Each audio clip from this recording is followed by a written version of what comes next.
नमस्कार विद्यार्थी मित्रों, आपका हमारे YouTube चैनल पे स्वागत है। अभी तक आपने हमारा चैनल सब्सक्राइब नहीं किया है तो नीचे जाके सब्सक्राइब कर दीजिए। आज हम बात करेंगे धोरण 10 के चैप्टर नंबर 2 बहुपद के। तो बहुपद में आज बात करेंगे बहुपद के शून्यकों का योग और गुणनफल के संबंध के बारे में और उदाहरण 2, 3, 4, 5 के बारे में। नमस्कार विद्यार्थी मित्रों, आज हम बात करेंगे किसी बहुपद के शून्यक और उसके गुणांकों के संबंध के बारे में। तो हमने पहले ही प्रेक्षिक बहुपद ax प्लस बी का शून्यक माइनस बी बाई ए होता है वो हमने देखा, यानी कि उसके संबंध के बारे में बात किया। आज हम बात करेंगे द्विघात बहुपदों के गुणांकों के संबंध के बारे में। तो पहले कुछ उदाहरण समझते हैं, उसके बाद अब इस द्विघात समीकरण का मध्य पद क्या है? 8x। अब 8x यानी कि हम मध्यम पद विभक्ति की रीत बात करते तो क्या करते थे? पहले को लास्ट से गुणा करते थे, यानी कि 6 दो 12। 12 के अलग अलग गुणनखंड लेके मध्यम पद आना चाहिए, यानी कि कितना आना चाहिए? मध्यम पद 8 आना चाहिए। तो किसके गुणनखंड लेने हैं? 12 के। तो 12 के गुणनखंड 12 गुणा 1 12, फिर 4 ताली 12, 6 दो 12। अब इन सब का प्लस और माइनस करके 8 आना चाहिए। 12 और 1 13, 12 माइनस 1 11, नहीं होगा ये। 7 नहीं होगा। 6 दो 8, यानी कि 6 प्लस 2 8, यानी कि ये 8 आ रहा है, यानी कि ये मध्यम पद में हम करेंगे। पहले लिख लेते 2x² प्लस 6। मध्यम पद कितना लाना है? 8। किसका उपयोग करना है? 6 और 2 का। तो मैंने 6 और 2 लिख दी। कैसा चाहिए? -8 चाहिए, यानी कि ये माइनस होगा, ये भी माइनस होगा। अब दोनों के साथ x है। अब ये दोनों और ये दोनों में से कॉमन निकालते हैं, तो यानी कि 2x कॉमन निकलेगा, तो ये इसमें बचेगा पहले में x माइनस 3। यहाँ से 2 कॉमन निकला, -2 कॉमन निकला, यानी कि बचा क्या? x minus 3। तो यहाँ पे देखो ये दोनों कॉमन हो गए, यानी कि एक काउंस में 2x माइनस 2 और दूसरे काउंस में x माइनस 3 बचा, यानी कि 2x² माइनस 8x प्लस 6 का दो गुणनखंड मिला, 2x माइनस 2 और x माइनस 3। अब इसमें से भी कॉमन निकाले तो 2 कॉमन निकलेगा, यानी कि 2 कॉमन निकला, यानी कि बचा क्या? x माइनस 1 और x माइनस 3। गुणनखंडों की मदद से हम कह सकते हैं कि p of x is equal to 2x³ minus 8x plus 6 का शून्यक x minus 1 is equal to 0 होना चाहिए या x minus 3 is equal to 0 होना चाहिए। x minus 1 is equal to 0 होगा तो x बराबर क्या हो जाएगा? 1 हो जाएगा, और x माइनस 3 0 हो गया तो x बराबर क्या आ जाएगा? 3 आ जाएगा। यानी कि अंत हम कह सकते हैं कि 2x² माइनस 8x प्लस 6 के शून्यक 1 और 3 है। 2x² माइनस 8x प्लस 6 का शून्यक 1 और 3 आया। अब शून्यक का योग करके देखते हैं। शून्यक क्या है? 1 प्लस 3, तो इन 1 प्लस 3 कितना होगा? 4। अब ध्यान से देखोगे तो ये माइनस मध्यम पद कौन सा है? x का सहगुणक -8 है, बट्टे में x² का सहगुणक कितना है? 2, और आगे एक माइनस रख दूं तो इसका आंसर आएगा कितना आएगा? माइनस माइनस प्लस, यानी कि 8/2, यानी कि 4 ही आएगा। जो योग करने पर आंसर जितना आ रहा है उतना ही आएगा, यानी कि हम इसको तो हमारा ये इसको हम दर्शा सकते हैं एक सूत्र की तरह के शून्यक का योग कैसा होता है। तो शून्यक का योग का सूत्र बना सकते हैं कि x का सहगुणक जो भी हो, सहगुणक बट्टे में x² का सहगुणक, लेकिन x का सहगुणक कैसा हो? बाहर चिन्ह माइनस रखा गया, तभी ये 4 आया। यानी कि शून्यक का योग का सूत्र हम ध्यान से देखोगे तो माइनस इंटू x का सहगुणक बट्टे में x² का सहगुणक। उसी तरह अब बात करेंगे गुणनफल की। शून्यक के गुणनफल की बात करें। शून्यक का गुणनफल, शून्यक कौन सा से 1 और 3, 1 गुणा। अब ध्यान से देखोगे तो शून्यक का गुणनफल इसके बराबर हो रहा है, जो अचर पद है बट्टे में x² का सहगुणक कितना है? तो अचर पद कौन सा है? 6, और हमारा x² का सहगुणक है 2। इसको उड़ाने पर कितना आएगा? भाग उड़ाने पर 3। तो इसका मतलब ये हुआ कि शून्यक का गुणनफल का आंसर जो भी आता है वो अचर पद, बहुपद के अचर पद बट्टे में एक्स स्क्वायर के सहगुणक के बराबर है आता है, एक्स स्क्वायर के सहगुणक के बराबर ही आता है। तो ये हमारा दूसरा सूत्र हो गया कि शून्यक का गुणनफल द्विघात बहुपद शून्यक का गुणनफल अचर पद बट्टे में एक्स स्क्वायर के सहगुणक के बराबर होता है। उसी तरह एक दूसरा बहुपद लेते हैं, P of x three x square plus 5x minus 2। इसका मध्यम पद क्या है 5x। अब पहला और दूसरे को गुणा करके देखते हैं 6। अब उसका लाना कितना है, हमें 5 लाना है इसका गुणनखंड लेके, तो 6 गुणा 1 अथवा 3 2 6 दोनों में से कोई भी एक उपयोग करेंगे तो दोनों का आंसर 5 आ रहा है, इसका माइनस करके इसका प्लस करके। तो पहला ले लेते हैं 6 गुणा 1, तो 3x स्क्वायर माइनस 2 लिख दिया, बीच में क्या लेना है 5x, किसका, इन दोनों का उपयोग करके।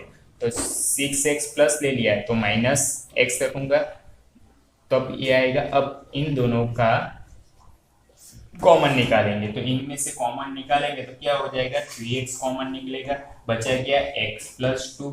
यहाँ पे -1 कॉमन निकालेंगे तो माइनस माइनस प्लस यानी कि x प्लस 2, यानी कि दो गुणनखंड हुए 3x माइनस 1 और x प्लस 2, यानी कि इसके दो शून्यक हो गए। ये तो हमारे दो गुणनखंड है 3x माइनस 1 और x प्लस 2, यानी कि इसका मतलब ये हुआ कि 3x माइनस 1 इक्वल टू 0 हो सकता है या x प्लस 2 इक्वल टू 0 हो सकता है। इसको 0 मान ले तो x mine 3x equal to -1 उस तरफ जाएगा, +1 हो जाएगा, x बराबर 1/3, या x प्लस 2 0 ले ले तो उस तरफ जाएगा, x बराबर -2 हो जाएगा।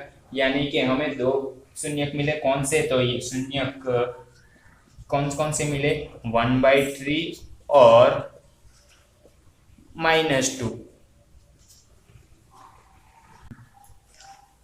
यानी कि बहुपद का शून्यक क्या है 1/3 और -2। अब शून्यक का योग की बात करें, यानी कि 1/3 प्लस -2, यानी कि यहाँ पे तो एलसीएम लेना पड़ेगा, यानी कि ऊपर गुणा 3 नीचे गुणा 3, यानी कि 1/3 प्लस -6/3, एलसीएम तो 3 है, यानी कि 1 -6/3, यानी कि 1 में से 6 गया -5/3। अब ध्यान से देखोगे तो -x का सहगुणक बट्टे x स्क्वायर का सहगुणक, -x का सहगुणक माइनस लिख दिया, x का सहगुणक कितना है 5, x स्क्वायर का बट्टे में x स्क्वायर का सहगुणक कितना है तो 3, -5/3, यानी कि ये भी सही ये भी सही, यानी कि शून्य, यानी हम कह सकते हैं कि द्विघात बहुपद का शून्यक का योग -x का सहगुणक बट्टे में x स्क्वायर के सहगुणक के बराबर होता है।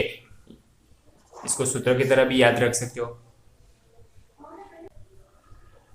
अब शून्यक का गुणनफल की बात करें तो 1/3 गुणा -2, यानी कि -2/3। तो ये ध्यान से देखोगे, ये भी अचर पद बट्टे में x स्क्वायर का सहगुणक के बराबर ही हो रहा है। x अचर पद क्या है, अचर पद क्या है हमारा, तो अचर पद ध्यान से देखोगे तो कितना है -2, एक्स स्क्वायर का सहगुणक कितना है, तो एक्स स्क्वायर का सहगुणक 3, -2/3, ये भी -2/3 हो रहा है, -2/3 हो रहा है, यानी कि हम कह सकते हैं कि शून्यक का गुणनफल बराबर अचर पद बट्टे में एक्स स्क्वायर के सहगुणक के बराबर होता है। शून्यक का गुणनफल बराबर अचर पद बट्टे एक्स स्क्वायर का सहगुणक, ये याद रखना है हमें। इसको और ज्यादा अच्छे से समझने के लिए एक द्विघात बहुपद ले लेते हैं। द्विघात बहुपद p of x equal to ax² plus bx plus c, जहां a नॉट इक्वल टू 0 हो और अल्फा बीटा बहुपद के शून्यक है। अल्फा और बीटा बहुपद के शून्यक दिए, यानी कि गुणनखंड क्या हो जाएगा, x माइनस अल्फा और x माइनस बीटा।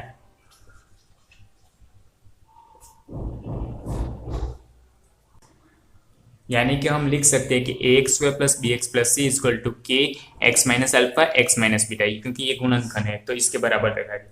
अब k क्या है, तो k एक अचर है। अब बात करें इसकी, तो k को ऐसे ही रहने देते, पहले के इसको विभाजित करते तो पहले के साथ पहला यानी कि x², पहले के साथ दूसरा यानी कि माइनस x बीटा, और दूसरे के साथ पहला यानी कि x अल्फा, दूसरे के साथ दूसरा यानी कि minus minus plus alpha into beta.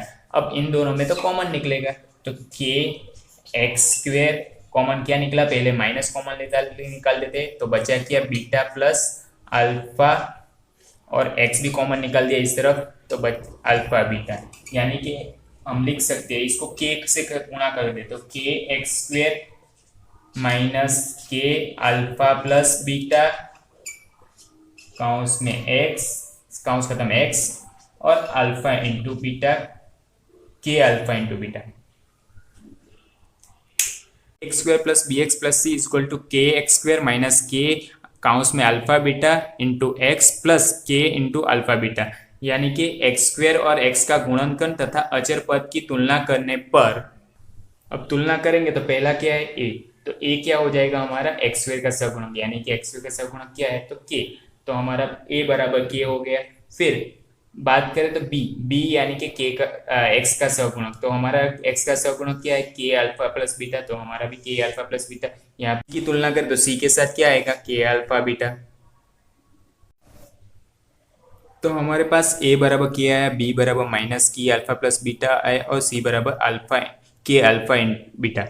अब बात करें योग की शून्य का अल्फा प्लस बीटा यानी कि माइनस बी बाई ए होना चाहिए, और गुणनफल की बात करें तो alpha into beta is equal to C by A होना चाहिए, यानी कि अचर पद बट्टे, यानी कि हम कह सकते हैं कि a x y plus b x plus c द्विघात बहुपद के लिए शून्य का योग alpha plus beta is equal to minus b by a, वो माइनस एक्स का गुणक बट्टे में एक्स के गुणनफल के बराबर होता है। उसी तरह शून्य का गुणनफल बराबर alpha into beta is equal to अचर पद बट्टे में एक्स स्क्वायर का गुणांक यानी कि सी बाई ए के बराबर होता है। उदाहरण 2, द्विघात बहुपद x y plus 7x plus 10 के शून्य ज्ञात करें और शून्य तथा गुणाकों के बीच का संबंध की सातत्य जांच करें। यानी कि वो सूत्र हमने किया था उसका उपयोग करना है, लास्ट में पहले शून्य ज्ञात कर लेते हैं। बहुपद लिख दिया x y plus 7x plus 10, मध्यम पद कौन सा है 7x, 10 गुणा 1 यानी कि 10 ही हो जाएगा, 10 का ऐसा गुणनखंड के साथ आए, यानी कि 5 2 10 और 10 गुणा 1, तो हमें कौन सी जरूरत पड़ेगी 5 2 10 की जरूरत पड़ेगी, तब आएगा यानी कि x square plus 5x plus 2x plus 10। अब इन दोनों में से कॉमन निकालते हैं, यानी कि इसमें से कॉमन निकला x, तो बचा क्या x प्लस 5, यहाँ पे कॉमन निकला 2, तो बचा क्या x प्लस 5, उसको अलग अलग लिखते हैं, तो गुणनखंड आएगा x प्लस 5 और x प्लस 2। तो हमारे गुणनखंड है x प्लस 5 और x प्लस 2, यानी कि हम कह सकते हैं कि x plus 5 is equal to 0 या x plus 2 is equal to 0 होगा। अब ये वो 0 हो गया है तो 5 उस तरफ जाएगा, x बराबर माइनस 5, या इस तरफ का 2 उस तरफ जाएगा तो x बराबर माइनस 2, यानी कि हमारा शून्य का आएगा, शून्य क्या होगा x पर माइनस 5 और माइनस 2 होगा। प्लस 10 का शून्यक माइनस 5 और 10 है। अब सातत्य चेक करने यानी कि शून्यक का योग चेक करते हैं। शून्यक का योग का सूत्र हम जानते हैं कि शून्यक का योग बराबर माइनस एक्स का गुणांक बट्टे में एक्स स्क्वायर का गुणांक। अब इस तरफ की बात करें LHS की बात करें तो माइनस शून्यक का योग, शून्यक कौन कौन से माइनस 5 और 2, यानी कि माइनस 5 प्लस माइनस 2। अब इस तरफ की बात करें तो माइनस लिख दिया एक्स का गुणक, एक्स का गुणक यानी कि 7, एक्स स्क्वायर का गुणक एक्स स्क्वायर की आगे क्या है तो 1 है, यानी कि इसका गुणन करेंगे तो इसका योग करेंगे तो कितना आएगा, माइनस माइनस प्लस होगा, और यानी कि बड़े संख्या का चिन्ह है यानी कि -7। अब इस तरफ बटे 1 यानी कि -7, यानी कि शून्य का योग के लिए वो सातत्य सही है। गुणनफल की बात करें तो शून्य का गुणनफल बराबर अचरपट बट्टे एक्स स्क्वायर का सगुणक, यानी कि अब शून्य का गुणनफल कौन कौन से शून्य के -5 गुणा -2। अब इस तरफ का अचरपद यानी कि हमारा कौन सा है तो 10 बट्टे में एक्स स्क्वेयर का सगुण, एक्स स्क्वेयर का गुणांक तो हमें पता है 1 ही है। 5 2 10, इस तरफ का माइनस माइनस प्लस हो गया यानी कि प्लस 10। अब 10/1 यानी कि 10 ही हुआ, यानी कि ये भी सही है। एक्स स्क्वेयर माइनस 3 का शून्य ज्ञात कीजिए और शून्यकों का योग तथा गुणनफल के बीच का संबंध की सत्यता ज्ञात कीजिए। अब हमें पी ऑफ एक्स कितना दिया है, एक्स स्क्वेयर माइनस 3। हम जानते हैं एक सूत्र के a square minus b square is equal to a plus b और ए माइनस बी। ये 8वीं में और 9वीं में हम दोनों बार पढ़ चुके हैं। अब सूत्र के अनुसार मुझे लिखना हो तो एक्स स्क्वेयर माइनस 3, इसको मैं इस तरह लिखना हो तो एक्स स्क्वेयर। अब 3 को मुझे स्क्वायर में लाना है, यानी कि उसका स्क्वायर लाना हो तो वर्ग में 3 का स्क्वायर करूंगा तभी 3 आएगा। यानी कि इसको लिखना हो तो x प्लस वर्गमूल में 3 और x माइनस वर्गमूल में 3, यानी कि दो गुणनखंड हुए। अब यानी कि मैं लिख सकता हूँ x प्लस वर्गमूल में 3 इक्वल टू 0 हो सकता है, या x माइनस वर्गमूल में 3 इक्वल टू 0 हो सकता है। यानी कि x बराबर माइनस वर्गमूल में 3 मिलेगा या x बराबर प्लस वर्गमूल में 3 मिलेगा। यानी कि शून्य क्या मिले, तो शून्य माइनस वर्गमूल में 3 और प्लस वर्गमूल में 3 है। एक्स स्क्वेयर माइनस 3 का शून्य कितना है, वर्गमूल में 3 और माइनस 3। हम अब सातत्य की बात करें तो हम एक सूत्र लिख दिया, शून्य का योग बराबर माइनस एक्स का गुणांक बट्टे में एक्स स्क्वेयर का गुणांक। अब योग यानी कि वर्गमूल में 3 प्लस माइनस वर्गमूल में 3 इज इक्वल टू, अब इस तरफ आ रहा है जैसे, यानी कि इस तरफ का तो x का गुणांक, तो x क्या था हमारा, तो x है हमारा नहीं है कुछ नहीं, यानी कि 0 बट्टे में एक्स स्क्वेयर का गुणांक, एक्स स्क्वेयर का गुणांक क्या है तो 1। अब इसकी बात करें तो वर्गमूल में 3 प्लस और माइनस माइनस यानी कि 0 हो गया। अब इस तरफ की बात करें 0/1 0 ही हो गया, यानी कि ये सही है शून्य का योग। अब बात करें शून्य का गुणनफल, शून्य का गुणनफल बराबर अचरपट बटे एक्स स्क्वायर का गुणांक। अब शून्य का गुणनखंड यानी कि वर्गमूल में 3 गुणा माइनस वर्गमूल में 3। अब इस तरफ अचरपद कौन सा है हमारा, -3 बट्टे में एक्स स्क्वायर का सगुण, एक्स स्क्वायर की आगे क्या है तो 1। अब 3 गुणा वर्गमूल में यानी कि वर्गमूल में 3 का स्क्वायर और 6 चिन्ह माइनस बाहर माइनस का। अब इसका मतलब -3/1 -3 हुआ। अब इसका मतलब 3 वर्गमूल में स्क्वायर है यानी कि -3 इक्वल टू -3। तो LHS और RHS समान है, यानी कि x शून्य का गुणनफल भी सही है। सॉरी, उदाहरण 4, एक द्विघात बहुपद ज्ञात कीजिए जिसका शून्य का योग तथा गुणनफल का योग -3 और 2 है। यानी कि हमें योग कितना दिया है -3 और गुणनफल 2 दिया है। यानी कि पहले तो क्या करते हैं, मान लेते हैं, माना कि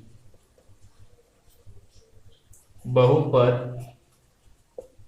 ax² plus bx plus c है। क्यों, द्विघात समीकरण बोला इसलिए। अब उसका शून्यक ले लेते हैं, शून्यक माना अल्फा और बीटा है। अब हमें अल्फा और बीटा का सूत्र पता ही है। अब बात करें शून्यक का योग, यानी कि शून्यक का योग, शून्यक कौन से, अल्फा और बीटा, यानी कि अल्फा प्लस बीटा। उसका सूत्र है -x का गुणांक, x का गुणांक यानी कि -b बट्टे में एक्स स्क्वायर का गुणांक, एक्स स्क्वायर का गुणांक है -b/a। शून्यक का गुणनफल की बात करें तो शून्यक का गुणनफल यानी कि अचरपद बट्टे में एक्स स्क्वायर का गुणांक। अब शून्यक का गुणनफल, हमारा शून्य कौन सा है, alpha into beta is equal to अचरपद कौन सा था, c बट्टे में एक्स स्क्वायर का गुणांक, एक्स स्क्वायर कौन सा, एक्स स्क्वायर के आगे क्या है तो a, यानी कि c/a। अब जो दिया है उसके बारे में बात करेंगे तो हमें रकम में योग दिया था -3 और अल्फा इंटू बीटा यानी कि गुणनफल दिया था 2, वो हमने रख दिया। अब a बराबर 1 हो तो यहाँ पे a बराबर 1 ले लिया मैंने, तो b बराबर क्या हो जाएगा 3 हो जाएगा। उसी तरह a बराबर 1 ले लिया तो यहाँ पे c बराबर क्या हो जाएगा, तो c बराबर 2 हो जाएगा।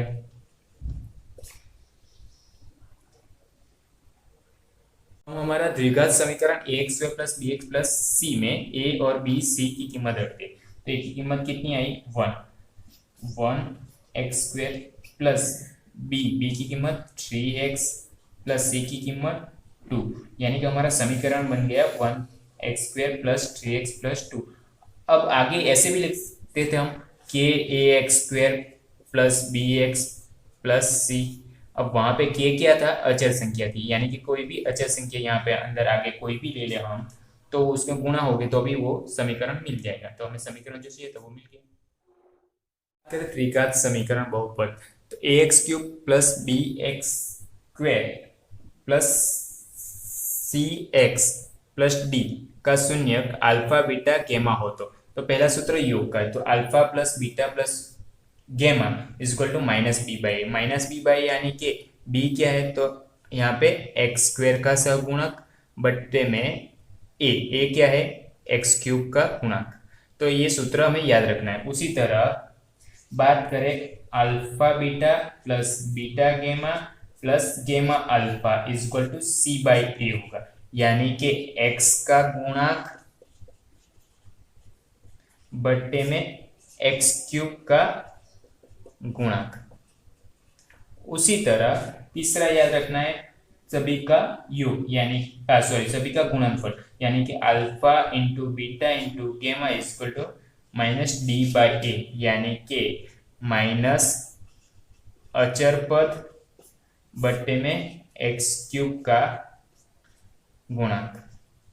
ये 3 सूत्र याद रखने हैं। तो कब यूज करने हैं, जब त्रिघात समीकरण आए। तो एक उदाहरण लेके देखते हैं। जांच कीजिए कि त्रिघात बहुपद p of x 3x square minus 5x minus 11x minus 3 के शून्यक 3 माइनस 1 बाई 3 है, तो तत्पश्चात गुणाकों के बीच के संबंध की सत्यता जांच कीजिए। तो पहले तो क्या जांच करने का बोला है कि ये शून्यक है कि नहीं। तो एक काम करते हैं कि इस शून्यक की वैल्यू उसमें रख के चेक करते हैं। तो पहले एक काम करते हैं, माना कि तो हम a x cube plus b x square plus c x plus d हमारा त्रिघात समीकरण से उसे तुलना करेंगे ये पी ऑफ एक्स की। तो हमें ए बराबर क्या मिलेगा, तो ए बराबर 3 मिलेगा। उसी तरह बी बराबर क्या मिल जाएगा, तो बी बराबर -5। उसी तरह सी बराबर -11 और डी बराबर -3 मिलेगा। उसी तरह हमें शून्यक दिया p of x is equal to 3x cube minus 5x square minus 11x minus 3 के शून्यक हमें 3 -1 और 1/3 दिए हैं।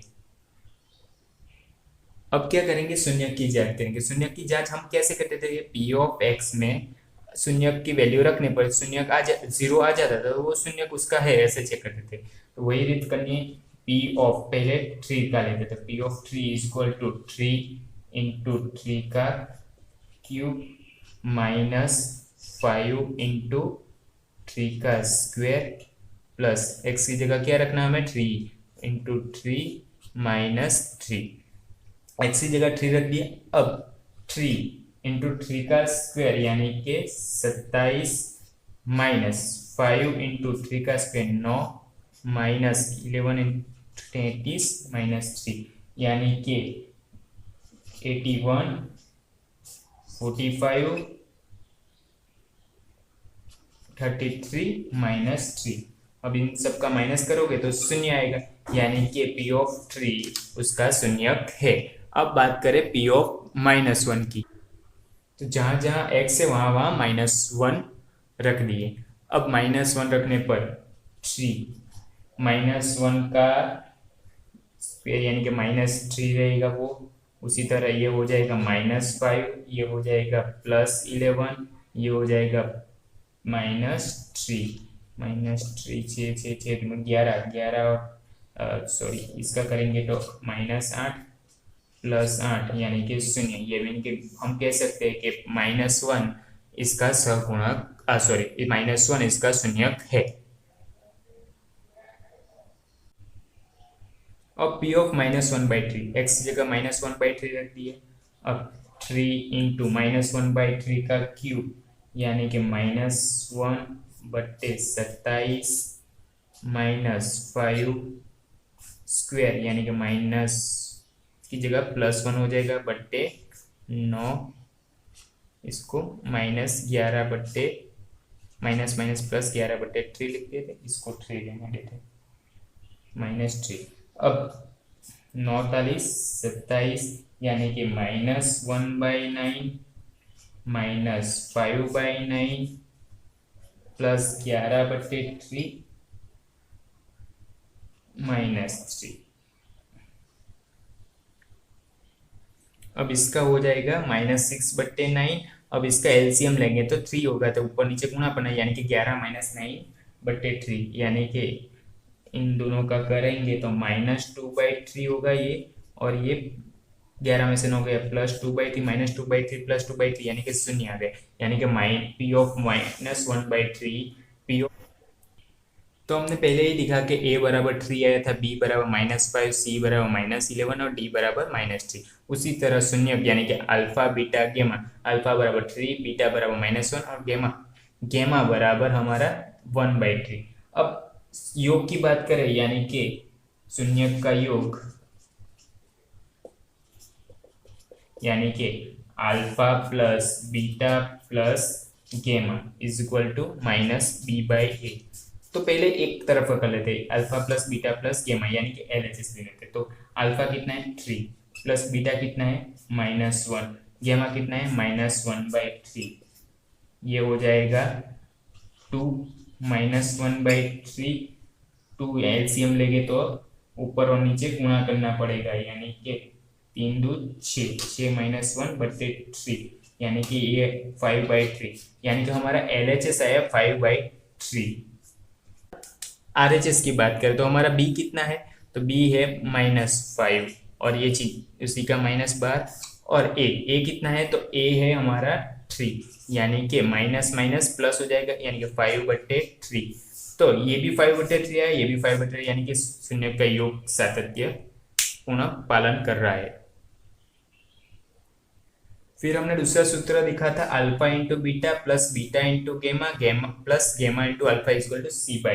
कीमत रखते हैं तो एक तरफ का कर लेते हैं पहले, बाद में इस तरफ का करें। तो अल्फा इंटू बीटा यानी कि अल्फा है 3, बीटा है -1 प्लस बीटा इंटू गेमा -1 इंटू 1/3 प्लस 1/3 गुणा 3, इन सब के बीच में गुणा होगा, -1 के साथ गुणा।